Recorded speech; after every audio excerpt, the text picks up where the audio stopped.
지난 주일에 우리가 부활주일을 보냈습니다. 그리고 한 주일이 지났는데 부활주일 후에 예수님의 사랑하는 제자들은 과연 어떠한 믿음과 어떠한 삶을 통해서 예수님과 교제했고 또 영광 돌리는 삶을 살았는가에 대해서 한번 이 시간 오늘 말씀을 중심으로 해서 나누어 보려고 합니다.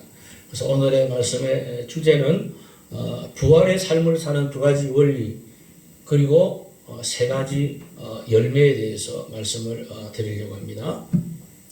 자, 한번 따라합시다. 부활을 삽시다. 자, 예수님이 부활하셨기 때문에 그 부활하신 주님을 믿는 저와 여러분은 부활을 사는 삶을 살아야 됩니다. 왜 그러냐면 오늘 말씀을 보게 되면 오늘 본문에 나타나고 있는 예수님의 제자들은 그런 부활을 사는 삶을 전혀 우리에게 보여주지 못하고 있기 때문입니다.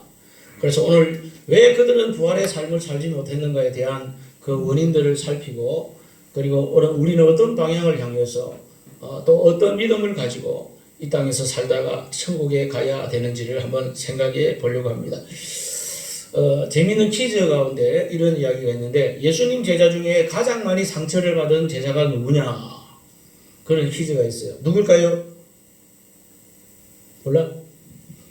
오늘 읽었는데도 몰라? 도마잖아. 도마. 왜 도마가 상처를 많이 받았지? 도마니까.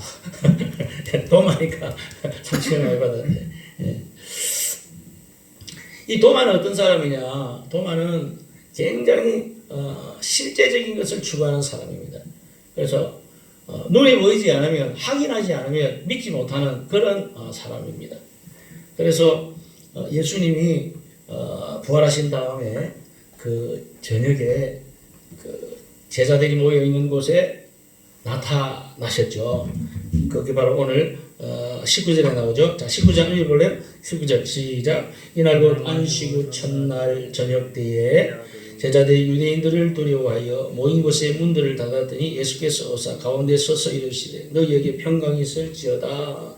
자, 여기 예수님께서 부활하신 다음에 저녁에 제자들이 모인 곳을 찾아갔어요. 찾아갔는데 제자들이 지금 뭐하고 있어요? 뭐하고 있어요? 벌벌벌벌 떨고 있잖아요. 지금. 왜? 예수님처럼 자기들도 십자가 달려 죽을까 싶어가 벌벌벌벌 떨고 있는. 그러니까 아무도 못 들어오게 문을 꽉꽉 닫아놓고 망치로 그냥 다 두들겨 해가지고 그냥 꼭꼭 잠가놓고 있는 거야. 아무도 못 들어오는 거야. 그런데 갑자기 예수님이 훅 들어오시네. 예수님이 어떻게 들어온 거예요 그럼? 문을 꽁꽁 잠가놨는데 예수님이 들어왔단 말이에요. 어떻게 들어왔단 말이에요? 예수님은 부활하신 완전체로서 모든 시 공간을 초월한 존재로서 그냥 벽을 훅 뚫고 들어왔다는 거예요. 오늘 이 말씀은. 그래가지고 첫 번째 하시는 말씀이 제자들을 향해서 너희에게 평강이 있을지어다. 이렇게 이제 말씀을 하시더라는 것입니다. 그러니까 이 제자들이 그 부활하신 예수님을 발견한 다음에 너무나 기뻐가지고 펄쩍펄쩍 뛰고 그냥 난리가 났습니다. 그때 예수님께서 또 이어서 말씀합니다. 너희에게 평강이 있을지어다. 아버지께서 나를 보낸 것 같이 나도 너희를 보내노라. 그 다음에 22절에 뭐예요? 성령을 받아라. 또 이런 말씀까지 또 하면서 제자들을 축복하시고 그 벌벌 떨고 있는 두려움에 빠져있는 그 제자들의 마음을 안심시키시고 위로해 주시고 건면해 주고 계시는 것을 우리는 알 수가 있습니다. 그런데 문제는 뭐냐? 바로 이 현장에 도마라는 사람이 있었어요? 없었어요? 없었다는 사실이에요. 그 의심 맡은 도마가 그 현장에 있지를 않았어요. 그래가지고 나중에 도마가 와서 이제 보니까 막 난리가 난 거예요. 왜? 예수님이 부활해가지고 우리를 찾아와가지고 이런 말씀도 해주고 저런 말씀도 해주고 같이 지내다가 가셨다는 거야. 그러니까 이 도마가 어디서 말도 안 되는 소리하고 어디 예수님 십자가 달려 죽은 것을 내가 분명히 봤고 무덤에 들어간 건 내가 분명히 봤는데 무슨 예수님이 살아서 왔다고 지금 뻥치반장이야. 너희들 지금 다 정신 빠졌냐? 환상을 봤냐? 믿어서야 믿었어요. 도저히 믿지를 않더라는 거예요. 자, 여기에서 오늘 우리는 어떻게 하면 예수님의 부활을 믿는 삶이 되는가 하는 두 가지 원리를 생각해 보려고 합니다. 자, 첫째, 예수님의 부활을 우리가 믿으려면, 부활의 삶을 살려면 무엇이 있어야 되냐면 하나님의 무소부지하심을 우리가 알아야 된다는 것입니다. 다시 말해, 다른 말로 하면 예수님의 편재. 자, 잘 보세요. 이 편재라고요, 편재. 이 순수한 우리말은 뭐예요? 무소. 하나님은 무소부재해요, 안 해요? 하나님이 무소부재하다는 말은 무슨 말이죠? 하나님은 어디든지 있지 않는 곳이 없다라는 것을 말하는 거죠. 이게 하나님의 속성 가운데 하나예요. 그래서 우리가 예수님과의 관계를 확신하면 확신할수록 그 예수님의 무소부재하심을, 예수님의 편재를 우리는 확인하면서 부활의 삶을 살 수 있다라는 것입니다. 자, 여기 보면, 자, 도마가 없을 때 예수님이 찾아와서 제자들과 함께 거하신 다음에 다시 일주일이 지난 후에, 자, 26절입니다. 자, 26절. 시작. 8회를 지나서 제자들이 다시 집안에 있을 때 도마도 함께 있고 문들이 닫혔는데 예수께서 오사 가운데 서서 이르시되 너희에게 평강이 있을지어다 하시고, 또 예수님이 언제 나타났어요? 일주일 후에 다시 나타나셨어요. 그때는 도마가 있었어요, 없었어요? 있었죠. 자, 도마가 있었는데 도마도 이제 깜짝 놀라는 거야. 왜?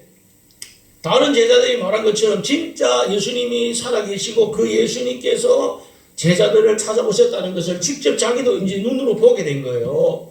그런데 문제는 뭐냐면, 잘 보세요. 여기 25절에 보면 다른 제자들이 도마에게 우리가 예수님 봤다 그러니까 도마가 뭐라고 그랬어요? 자, 도마가 이르되 시작. 내가 그의 손을 못자국에 보고 내 손가락을 그 못자국에 넣고 내 손을 그 옆구리에 넣어보지 않으면 믿지 아니하겠다, 이렇게 말하잖아. 근데 예수님이 일주일에 나타나가지고 하시는 말씀이 뭐냐면 27절에 봅니다. 도마에게 이르시되 시작. 내 손가락을 이리 내밀어 내 손을 보고 내 손을 내밀어 내 옆구리에 넣어보라. 그리하여 믿음 없는 자가 되지 말고 믿는 자가 되라. 아니, 예수님이 나타나자마자 일주일 전에 도마가 했던 말 그대로 하면서 뭐라고 그래요? 네가 직접 내 옆구리에다 손도 넣어보고 손도 만져보고 해가지고 확인한 다음에 뭐 해라? 믿는 자가 되라, 이렇게 말씀하고 있네요. 여러분, 이거 뭘 느끼게 하는 거예요? 뭘 느끼게 하는 거예요? 뭐 필이 오는 거 없어. 일주일 전에 도마가 했던 그 말을 했을 때 예수님이 옆에 있었어요, 없었어요? 없었잖아. 없었는데도 불구하고 자기가 일주일 전에 했던 그 말을 예수님이 일주일 후에 나타나셔가지고 도마에게 똑같이 하더라는 거예요. 그러면 예수님이, 도마가 그 말을 하고 있을 때 예수님이 계셨다는 거예요, 안 계셨다는 거예요? 계셨다는 거지. 그게 바로 뭐야? 예수님의 무소부지하심. 무슨 말을 하려고 그러냐면, 예수님은 부활하신 후에 이제는 성령으로 우리가 함께 하시기 때문에 믿는 자뿐만 아니라 이 세상 어디든지 다 예수님은 계시기 때문에, 도마가 일주일 전에 했던 그 말을 똑같이 예수님께서 나타나셔서 도마에게 하시고 믿음 없는 자가 되지 말고 믿는 자가 되라. 내 옆구리에 손도 넣어봐라. 내 못자국이나 손도 만져봐라. 그렇게 말씀하고 계시더라는 거예요. 그래서 도마는 깜짝 놀랐습니다. 왜? 예수님의 무소부지하심의 능력을, 하나님 되심을 그는 그 말씀을 통해서 깨달았기 때문입니다. 그래서 그는 이렇게 고백합니다. 28절 보겠습니다. 시작. 도마가 대답하여 이르되 나의 주님이여 나의 하나님이십니다. 도마가 뭐래요? 나의 주님이여 나의 하나님이십니다. 이거 보면서 여러분 생각나는 신앙 고백 없어요? 마태복음 16장 16절에 베드로가 예수님 보고 뭐라고 고백했어요? 주는 그리스도시요 살아계신 하나님의 아들입니다라고 고백했죠. 그런데 많은 신학자들은 이 도마의 고백을 통해서 뭐라고 평가했느냐면, 베드로의 신앙 고백보다도 더 위대한 신앙 고백을 도마가 예수님 앞에 했다라고 그렇게 평가하고 있다는 사실. 그러면 예수님 앞에서 그 놀라운 신앙의 고백을 했던 도마는 과연 앞으로 어떤 삶을 살아갈까요? 예수님을 땅끝까지 복음을 땅끝까지 전하기 위해서, 예수님의 부활을 전하기 위해서 그는 어디까지 간 줄 알아? 인도까지 갔어요. 인도에 가서 복음 전하다가 거기에서 순교했어요. 어떻게 순교한 줄 알아요? 톱으로 잘려 죽었어요. 예수님 전하다가 순교까지 감당할 수 있는 도마의 그 믿음이 무엇을 통해서 나타나게 되는가? 바로 이 예수님의 무소부지하심에 하나님의 이 능력을 그가 깨닫게 되는데, 그는 예수님처럼 부활의 삶을 살아가야 되는 것을 우리는 알 수가 있는 것입니다. 그러므로 사랑하는 여러분, 정말 우리가 예수님 믿고 예수님 부활 믿고 부활의 그 삶을 우리가 살아가기를 원한다면, 우리는 이 땅에 살아갈 때에 여러분 어떤 환경을 당할지라도 실망하고 좌절하고 두려워하고 무서워하고 벌벌 떨고 할 필요가 있어요, 없어요? 없지요. 왜? 언제든지 예수님은 나와 함께 하시는 분이기 때문에 그런 것입니다. 그래서 예수님의 별명이 뭐예요? 예수님의 별명은 따라합시다. 임마누엘. 예수님의 별명은 임마누엘. 임마누엘이 뭐예요? 임마누엘은 예수님은 언제나 우리와 영원토록 함께 하신다는 것을 나타내는 거예요. 임마누엘 주님과 함께 동행함으로 여러분, 세상이 얼마나 악하고 더럽고 그리고 추하고 우리에게 악한 세력이 난무한다 할지라도 우리는 결코 그것 때문에 좌절하고 낙심하고 두려워하고 떨거나 실망할 필요가 없다라는 사실을 반드시 믿으시기를 바랍니다. 지금 전 세계가 우한 코로나 바이러스로 인해서 많은 이들이 고통을 당하고 지금 죽음을 당하고 있는 상황 가운데 빠져 있습니다. 처음에는 그것이 중국에서 시작해가지고 수많은 중국 사람들을 고통하고 수많은 중국 사람들을 죽였습니다. 그리고 그것이 여러 많은 나라에 번졌지만 가장 심한 첫 번째 나라가 어디? 이탈리아에서 엄청난 사람 죽였죠. 그리고 난 다음에 어디로 넘어갔어요? 또 다른 나라로 넘어갔지만 그 중에 저기 영국이라는 나라 넘어가가지고 거기에서도 얼마나 많은 사람이 죽고 자빠졌는지 말도 몰라. 지금 이제 미국 넘어갔잖아요. 미국에 지금 뉴욕에서는 얼마나 많이 죽었는지 이 장례식을 치를 수가 없어가지고 그 뉴욕 근처에 있는 그 섬을 하나 지정을 해가 거기다 땅을 파가지고 굴착기로 땅을 파가지고 시신을 갖다가 자꾸 거기다가 재가면서 그렇게 지금 묻고 있는 그런 실정입니다. 제가 무슨 얘기를 하려고 그러냐면 이탈리아의 이 우한 코로나가 발생해가지고 수많은 사람이 병들고 죽어나갈 때 거기에 그것을 이제 치료하기 위해서 많은 의사와 간호사들이 병원에다가 집단적으로 수용을 시켜가지고 이제 치료를 해야 되는데 그 치료를 하는 가운데 그때 이탈리아의 의사 나이가 38세 되는 그 우르반이라는 박사가 있었는데 이 사람이 원래 무신론자예요. 하나님을 안 믿어. 그런데 이 우한 코로나에 통해서 많은 사람들이 병원을 오면서 죽어가는 그 광경을 보면서 뭐라고 고백했냐면 나는 이 우한 코로나로 인해서 병원에 오는 사람들을 치료하는 게 아니라 나는 판정을 내렸다. 무슨 말이야? 치료할 수가 없다는 거야. 치료할 수가. 그래서 자기는 하나밖에 못했다는 거야. 이 사람은 살 것 같아. 이 사람은 죽겠다. 이것만 했다는 거야. 그거만 해가 구분을 시켰다는 거야. 그런데 그 와중에 어떤 75세를 먹은 목사님이 오게 됐는데 확진을 받아가지고 이 목사님도 굉장히 심하게 이제 아마 이 감염이 돼가지고 고통을 받는 그런 분이었어요. 그런데 이 목사님은 희한하게도 성경책을 가지고 들어왔는데 그 성경책을 가지고 들어와가지고 자기도 그 우한 코로나 때문에 고통스럽고 아플 텐데 그것을 감내하면서 이 질병 때문에 고통받고 있는 사람들 옆을 찾아다니면서 성경 말씀을 읽어주고 기도해주고 위로해주고 그렇게 하는 그 의사가 그걸 보면서 너무나 신기하게 그걸 목격을 하게 된 거예요. 그러다가 그 목사님이 이제 너무 심해져가지고 돌아가셨어요. 돌아가셨는데 그 광경을 목격하던 이 의사가요, 뭐라고 그러는지 알아? 나는 그 목사님을 통해서 하나님이 지금 이 시간 우리와 함께 하심을 나는 체험하고 있다. 나는 무신론자였는데 나는 지금을 이 시간 우리와 함께 하신 그 하나님을 나는 분명히 믿는다.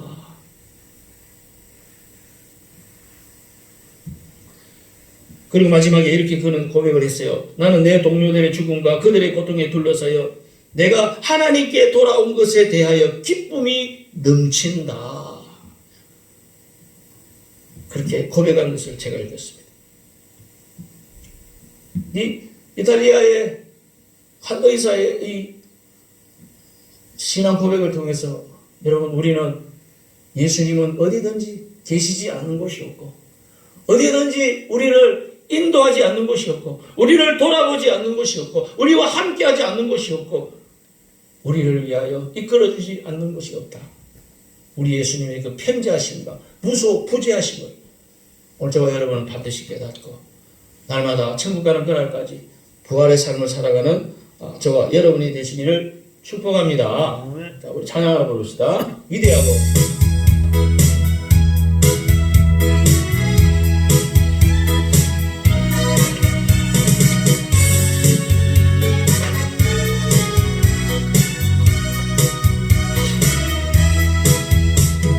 위대하고 강하신 주님, 우리 하나님,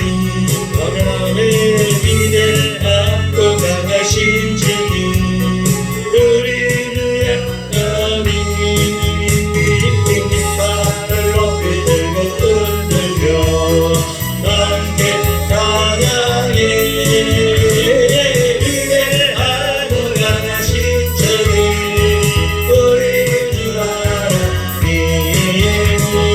위대하고 강하신 주님, 우리 주 하나님, 예수님, 위대하고 강하신 주여, 우리 주 예수님, 위대하고 강하신 깃발을 높이 들고 흔들며 함께 찬양해.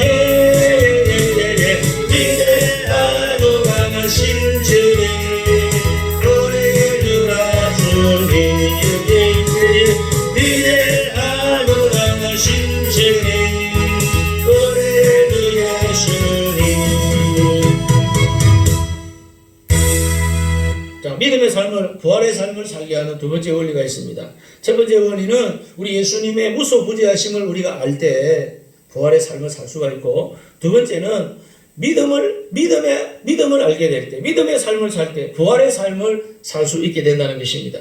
자, 여기 28절과 29절을 보면, 자, 28절 29절 시작. 도마가 대답하여 이르시되 나의 주님이시여 나의 하나님이시니이다. 예수께서 이르시되 너는 나를 본고로 믿느냐? 보지 못하고 믿는 자들은 복되도다 하시니라. 자, 여기 보면 예수님 뭘 말씀하는 거예요? 믿음을 지금 강조하고 있습니다. 오늘 시대를 살아가는 모든 성도들을 향하여 너희가 정말 부활의 삶을 살기 원하느냐? 그렇다면 너희가 가지고 있는 지식, 이성, 경험 이런 것을 의지하지 말고 무슨 삶을 살아라? 믿음의 삶을 살아라. 믿음의 삶을. 믿음을 가지라는 거예요. 믿음을 우리가 가지게 될 때 우리는 부활의 삶을 살 수 있다라는 것을 예수님께서 강조하고 있는 것입니다. 오늘 여기 도마가 첫 번째 왜 예수님의 부활을 믿지 못했습니까? 그것은 자기가 가지고 있는, 세상이 가지고 있는 지식, 경험, 눈으로 본 거, 자기가 경험한 거, 자기가 배운 거, 이런 것들 의지해서 예수님을 생각하려고 했기 때문에, 예수님을 믿으려고 했기 때문에 도저히 그 부활이, 예수님의 부활이 안 믿어지는 거예요. 그런데 우리가 하나님이 주신 그 믿음을 가지고 우리가 예수님을 바라보면 예수님의 부활이 분명히 믿어질 수가 있고, 우리 또한 부활의 삶을 살아갈 수 있다는 것을 예수님께서 직접 우리에게 강조해서 설명해 주고 있다는 것을 알 수가 있습니다. 왜 수많은 사람들이 불신자는 말할 것도 없고 교회 다니고 예수 믿는다고 말하는 사람들조차도 부활의 삶을 살지 못하고 있는가? 그것은 그들이 가지고 있는 이성, 감정, 경험, 지식 이런 것밖에 모르니까 그러는 거예요. 실제적으로 우리도 그렇잖아. 우리도 사실은 까놓고 이야기하면. 그러나 예수님은 우리에게 뭐라고 합니까? 믿음을 이야기해요. 항상 예수님은 3년 동안 그 제자들을 데리고 다니시면서 항상 무엇에 대해서 아쉬워했냐면 제자들이 믿음을 가지지 못하는 것에 대해서 아쉬움을 가졌어요. 한 번은 예수님께서 갈릴리 바다 배를 타고 지나가는데 그때 예수님께서 사역을 너무 많이 해가지고 육신을 가지고 계신 예수님이기 때문에 너무 피곤했어요. 그래서 잠시 잠이 들었어. 배에서.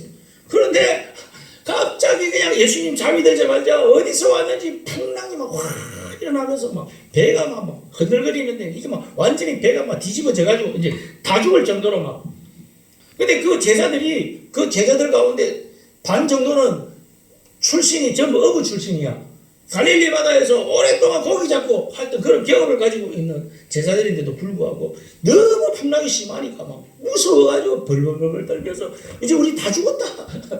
다 죽었다. 그러면서 막 예수님을 깨우는 거야. 예수님 큰일 났어요. 우리 다 죽게 생겼어요. 그 예수님이 일어나면서 뭐라고 한마디 딱 한마디 했잖아. 뭐라 그랬죠? 왜? 믿음에 대한 이야기를 했잖아. 너 믿음 어디 갔느냐? 왜?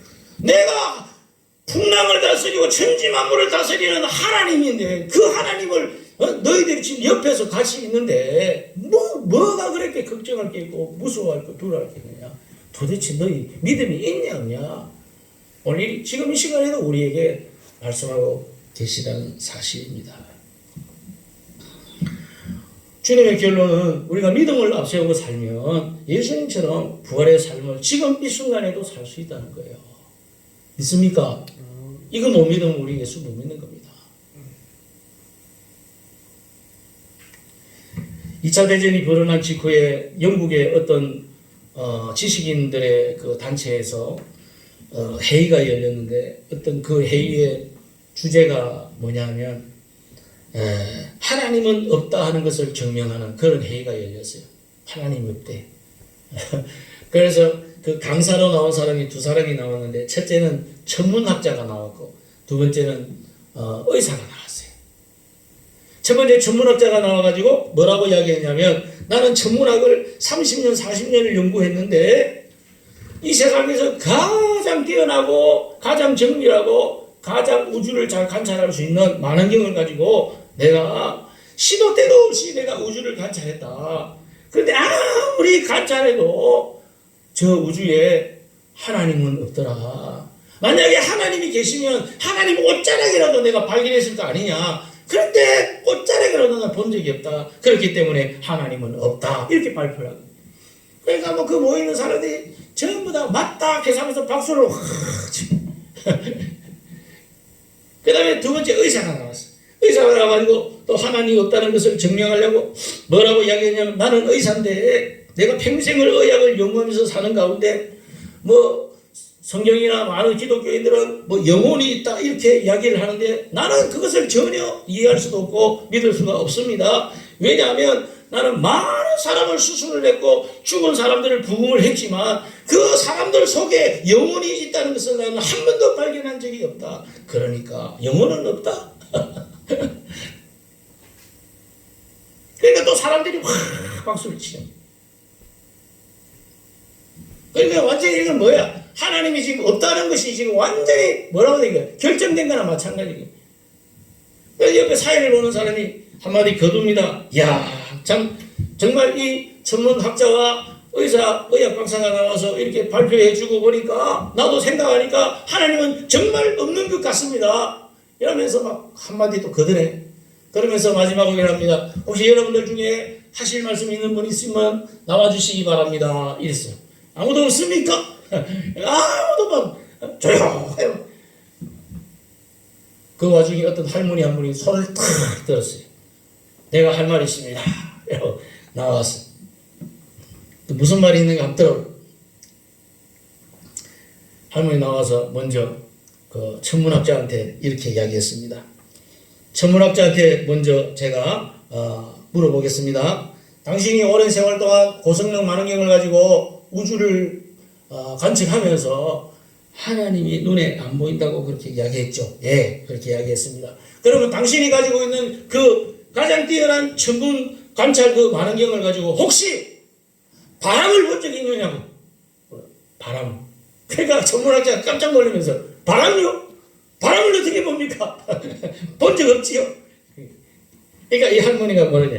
야, 이 멍청한 놈아. 바람도 볼 수 없는 그 관찰 만원경을 가지고 어떻게 하나님을 당신은 눈에 보이지 않는다고 하나님 없다고 그렇게 결론을 내리고 이렇게 많은 사람들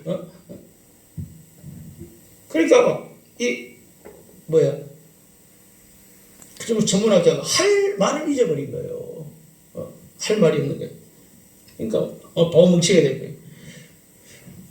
그 다음에 두 번째로 할머니가 의사한테 이제 물어봅니다. 그럼 의학 박사님께 묻겠습니다.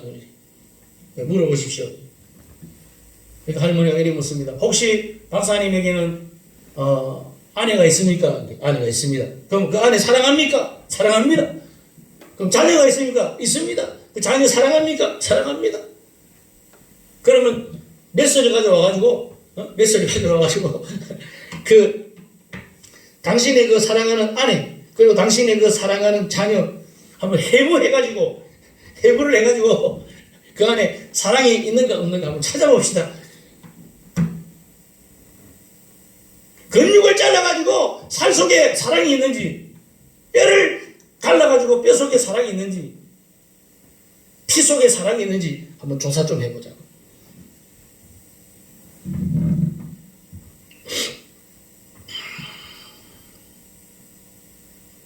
당연히 의사는 할 말이 없습니다. 그 자리에 있는 모든 사람들이 할 말이 없었습니다. 이 할머니의 질문과 말 속에. 이것은 하나님이 없다는 것을 증명하기 위해서 모인 회의가 되었는데 나중에 결론은 뭐야? 하나님이 살아 계시다는 회의로 바뀌어버렸어요.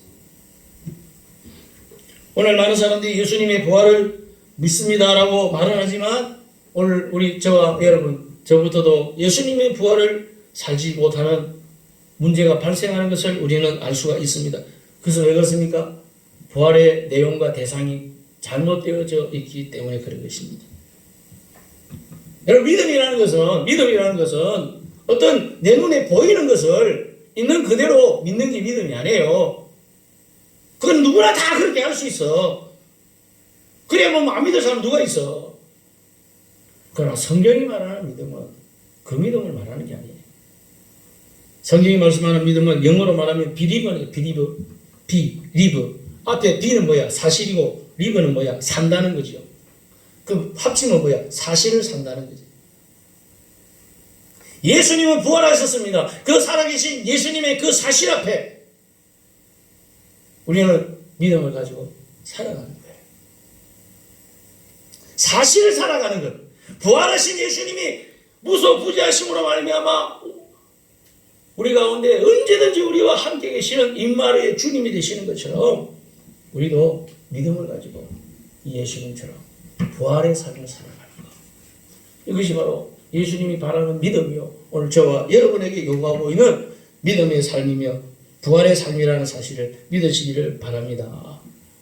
이 삶을 살아갈 때 오늘 말씀을 보면 우리에게 세 가지의 축복을 주시는 것을 알 수가 있습니다. 자, 그것을 우리 마태복음으로 가가지고 한번 찾아보도록 하겠어요. 마태복음 28장으로 먼저 가보겠습니다.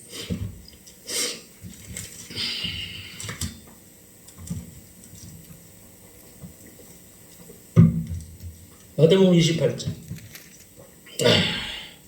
자, 마태복음 28장 전체를 우리가 다 이제 읽지는 않지만 한번 훑어보면 어떤 내용이냐면 예수님께서 부활하셨어요. 부활하시니까 무덤에 당연히 없죠.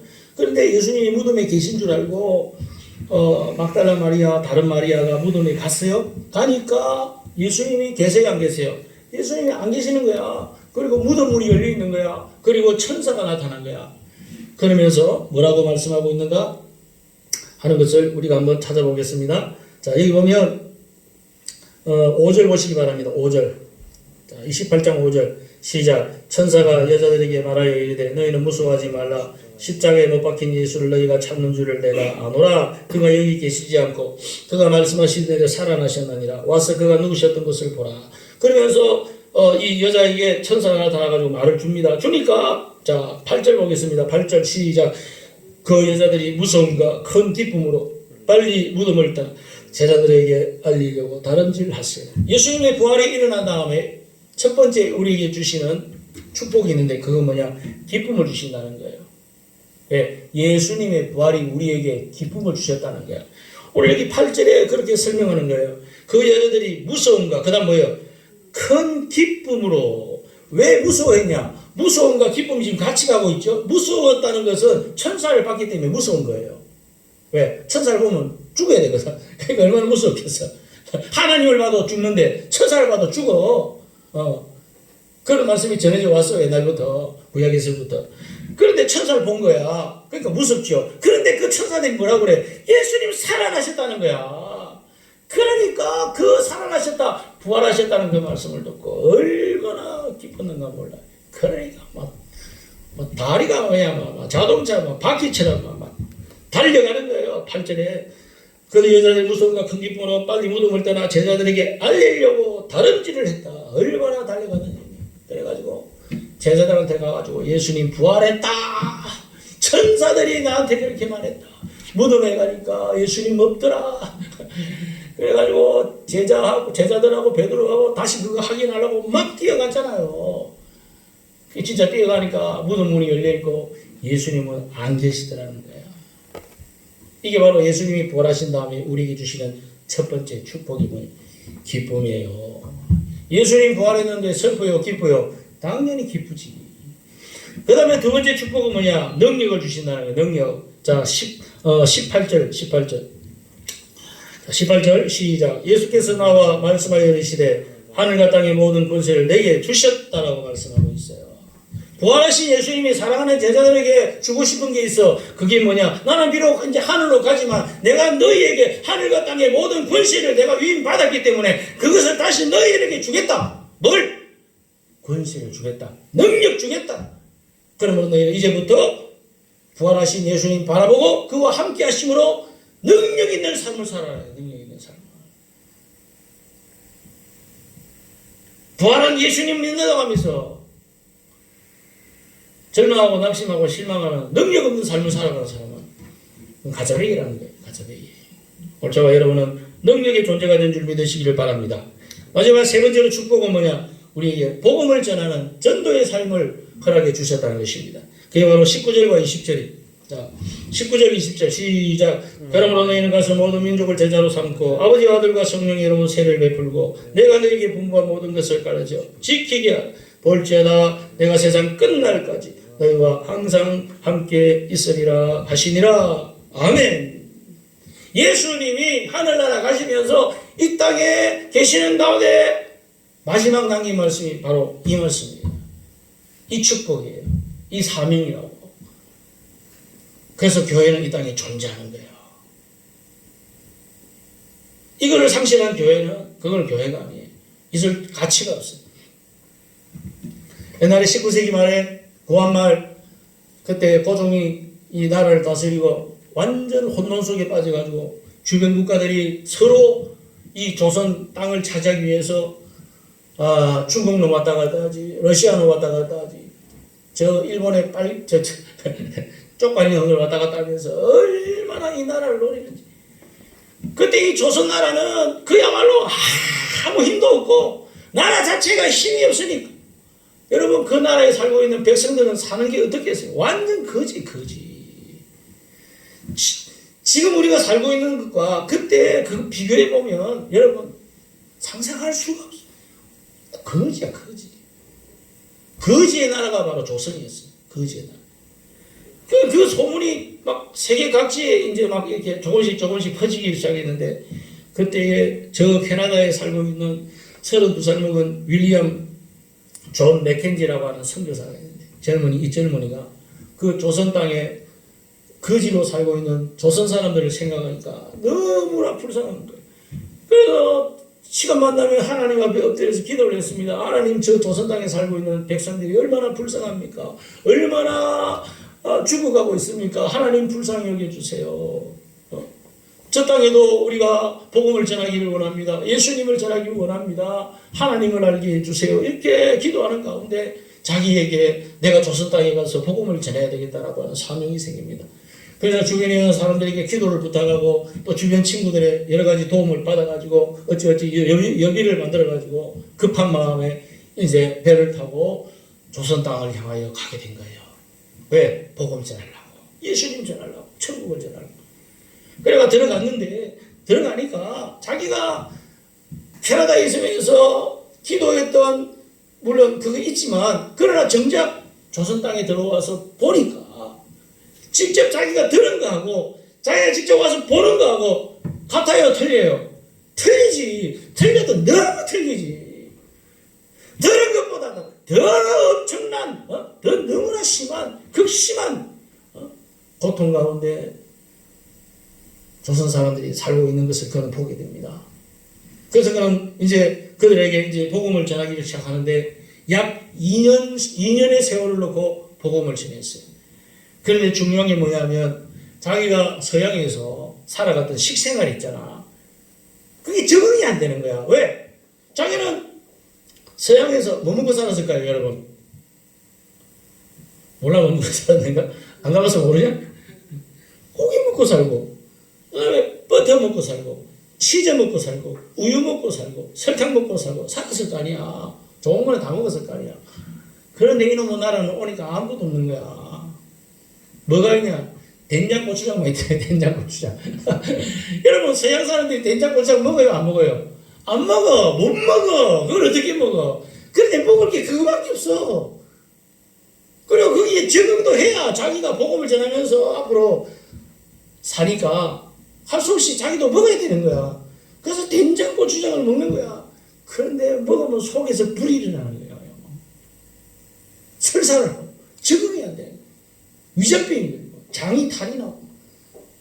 그 어떻게 해요? 그래도 먹어야지. 그들과 복음을 전하면서 하나가 되기 위해서 그렇게 해야 되죠.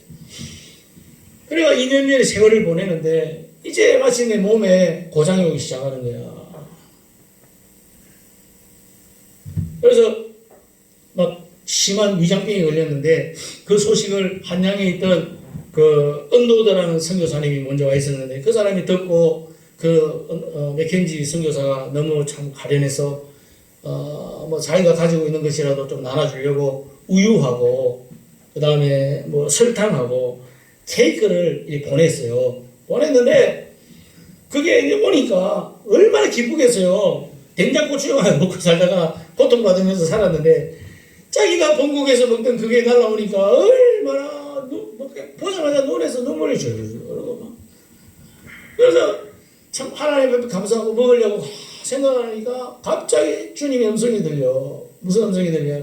네가 그거 먹으면 이 땅에서 과연 복음을 전할 수가 있겠느냐? 네가 저들과 하나가 되지 못하는데 어떻게 복음을 전할 수가 있겠냐? 예수님을 전할 수가 있겠냐? 이 맥켄지 선교사는 깨닫고 그것을 안 먹었어요. 그리고 아이들한테 다 나눠줘 버렸어요. 그리고 복음을 계속 전하는 삶을 살았는데 거기가 복음 전하는 지역이 소래예요. 소래마을이에요. 소래마을 들어봤죠? 안 들어봤나?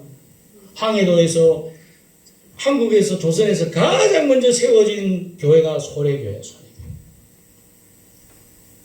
그 교회는 어떻게 세워졌냐? 그 선교사 죽고 나서 세워졌어요. 이 선교사가 뜨거운 열정으로 이렇게 복음을 전하는 건 좋았는데 이 몸이 따라가지 않는 거야. 너무 연약한 가운데 하다 보니까 나중에 일사병이 걸려버렸어요. 모든 건강이 와르르 다 무너져 버렸어요. 그러다가 장장 일주일 동안 고열로 시달리다가 마지막에는 결국 이제 죽게 되는데 죽기 직전에 그가 일기장에 이런 글을 적었어요. 한번 제가 읽어드릴게요. 한번 들어보세요. 나는 잠을 잘 수도 없고 밖으로 나갈 수도 없다. 왜냐하면 너무나 약해졌기 때문이다. 오늘 오후에는 온 전신이 추워지는 것을 느꼈다. 옷과 더운 물 주머니가 있어야 되겠다. 땀을 내야 되겠다. 조금 나은 것 같기도 한다. 이것이 죽음이 아니기를 바란다. 내가 한국인들과 같은 방식으로 살았기 때문에 어떻게 이렇게 되었다고 말하게 될 많은 사람들을 위해서 내가 조심하지 아니하였기 때문에 이렇게 되었을 것이다. 낮에는 뜨거운 햇볕 아래서 전도했고 밤이면 공기가 추워질 때까지 앉아 있었기 때문일 것이다. 그러면서 마지막으로 이렇게 글을 맺었어요. 몸이 너무 고통스러워 이제는 글을 쓰기도 너무 힘이 든다. 마지막 이 글을 남기고 이 맥켄지 선교사님은 이제 이 세상을 떠났습니다. 그는 예수 그리스도의 천국의 복음을 전하다가 항해도 소래마을 한 구석에서 하늘의 미랄이 되어 하나님의 부르심을 받았습니다. 그리고 이 선교사님의 죽음이 그 주변의 소래마을 주민들에게 그리고 캐나다 본국에 있는 교회 성도들에게 큰 충격과 감동을 안겨줬습니다. 그래서 마을에서는 이 쭉 돌아가신 선교사님을 기념하기 위해서 소래 교회를 세우게 됩니다. 그리고 그것을 위해서 캐나다 본국 교회에서 있는 성도들이 그 선교사님의 죽음을 기리기 위해서